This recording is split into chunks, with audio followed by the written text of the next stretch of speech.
Hi, I'm James Lamont, fellow at the Dean Center for Rural Economic Development at the University of Minnesota Crookston.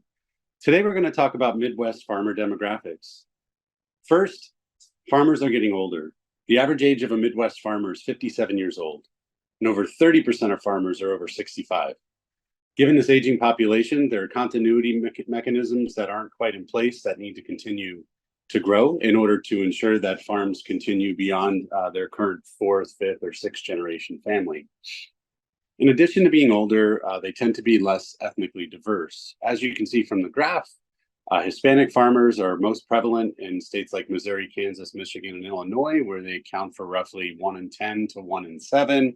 However, when you get into the Great Plains states, such as the Dakotas, it becomes much lower, roughly 1 in 33.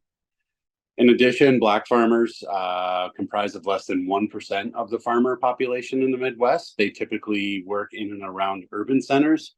And then Asian farmers also are primarily engaged in specialty crop production, however, a very small percentage. We typically observe Asian farmers in communities in states like Iowa, or rather Illinois, Michigan, and to some degree, the Great Plains, and they focus on specialty crops because they export into countries like Japan that have high intensity requirements for soy. Minority farmers in general do suffer barriers to entry. There's limited access to grants, loans, and ownership opportunities just due to either corporate farming legislation, such as the legislation in North Dakota, or just barriers to capital. Land's expensive. In addition, because it's expensive, you'll see that wealth contribution is pretty much concentrated for over 60% of the wealth being concentrated in people 55 or older. This again creates additional barriers to entry for diverse farmers and or younger people.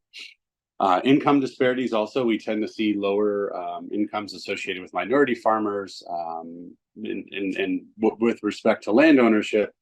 Black and Hispanic farmers own significantly less land per capita, which naturally inhibits their economic viability and influence on policy. USDA has been working on a number of pieces of legislation or programmatic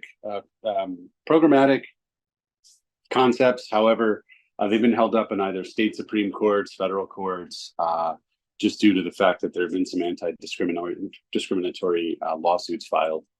So this is more or less the state of demographics in the upper Midwest, older, more white, and as the population diversifies across the country, hopefully we see some more diversification. Have a great day.